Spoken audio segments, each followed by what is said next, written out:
Hello everyone, how are you doing? I hope you're okay. So in the first part of this series, I received this comment, basically saying that it's better to do all this up and down movement and the rotation of this pickup item in the GPU, so it's better for the performance. And I agree with this. Thank you for the comment, I really appreciate it. And this is basically what we're gonna do in this video. So I'm going to change this movement and rotation from the blueprint to the material itself, so it's better for the performance. So let's do this. And if you do like this video, please hit the like button and subscribe so you don't lose any new content, and let's start. Okay, first let's open the pickup scanner blueprint. So let's go to blueprints and let's open the pickup scanner. And here we need to disconnect the positions and the rotation that we did on the first episode, because now we're gonna do this all in the material. So let's compile here and save. And let's go to the folders here and let's go to meshes, scanner, and here we need to create a new material. Because now we are using the same material in the skeleton mesh and in the static mesh, and I want the movement to happen only in the static mesh. So first let's rename this one, the material. So let's rename this to MSM scanner. So this is the static mesh. Let's right click and create a material instance for this. So let's create a material instance and I will name this MISM scanner. There we go. Now we can open this static mesh here and let's change the material to the instance. So MISM scanner. There we go. Let's change this. Let's save and close. Let me close this one as well. And now let's do the same for the skeleton mesh. So I'm going to duplicate this one, the material for the static mesh. So let's duplicate. Let me rename this to SMSKM scanner for the skeleton mesh, and let's create a material instance for this. So right click and create material instance. Let me rename this to MISKM scanner. There we go. And let's open the skeleton mesh here and let's change the material to the instance one. So MISKM scanner. There we go. Let's save and close. And now we can start changing this static mesh material. For this, I will actually create a material function. So if we want to use the same functionality in another material, we can. So let's go here into the content folder and let's create a new folder for materials. There we go. Let's open this and create a new folder for functions. There we go. Let's open this and let's right click, go to material and material function to create a material function. Let's name this MF pickup movement. There we go. Let's open this and let's start by creating the up and down movement. So I need this to happen over time, so let's add a time node. There we go. And let's multiply this with some speed. So let's hold S on the keyboard and let's click to add a scalar parameter, and let's name this up down speed. There we go. Let's put here maybe 0.1. There we go. And let's multiply these two. Just hold M on the keyboard and let's click to add a multiply node, and let's multiply these two. And this is basically the speed of the movement. Now I need to connect this into a sine node, so let's add a sine node here. There we go. This is basically the up and down movement, and I want the movement to start from the initial position of the mesh. So I need to connect this into an ABS node, an absolute node. Let's do this. So by doing this, we are actually sharpening the movement, and I want the movement to be a little bit smooth. So let's add a smooth step on this. There we go. Let's connect the ABS here into the value. The minimum will be 0 and the max will be 2. So let's just change this to 2. There we go. And now I need to multiply this with some range. So how far up the mesh will go. So let's add a multiply node. Let's connect this on the B, and on the A will be the range. So let's hold S on the keyboard and left click to add the scalar parameter, and let's name this up, down, range. There we go. And for now, let's put maybe 20 here. There we go. And let's connect here. This is basically the movement. Now I need to multiply this with some direction. So to get the direction, let's hold 3 on the keyboard and left click to add a constant 3 vector here. And let's put 1 on the Z, because we want the movement to happen on the Z axis, so it is up and down. We just need to multiply these two. So let's add a multiply node here and just multiply these two. So this is basically the up and down movement. So let's comment here.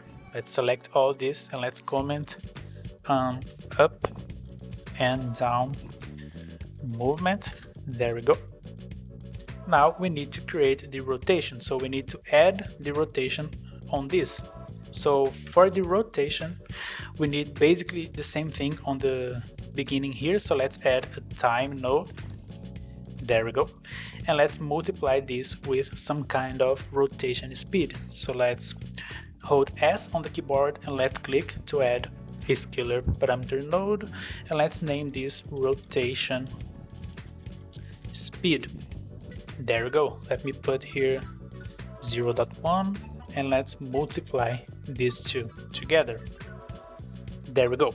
Now I need to connect this on a rotation about X node. So let's right click and let's type rotate about X, and we need this one. So rotate about world X axis tip. So let's select this one, and for the rotation amount is this one here, the time multiplied with the rotation speed. And for the pivot point, we just need to right click and type pivot point and get this one, object pivot point from world position offset. There we go, and just connect the object pivot location on this.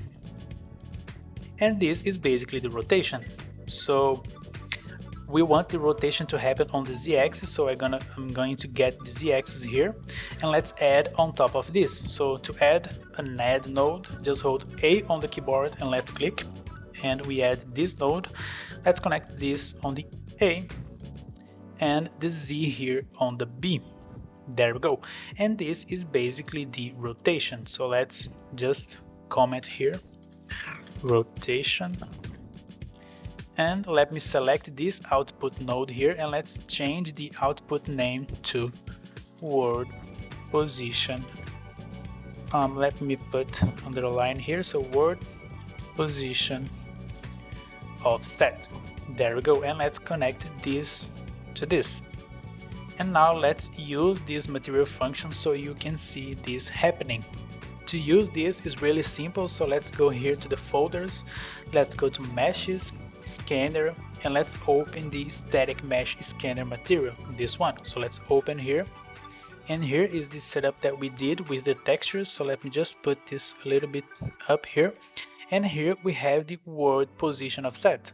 So let's just open the content browser here. So just press Ctrl and space on the keyboard. Let's go materials, functions, and let's just drag the function here.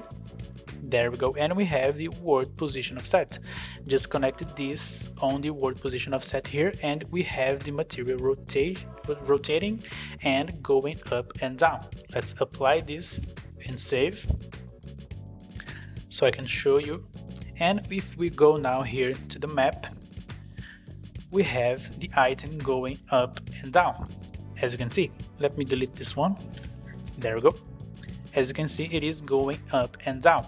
But I don't know if you are seeing this. We have some problems with the normal. Maybe here you can see here in the material.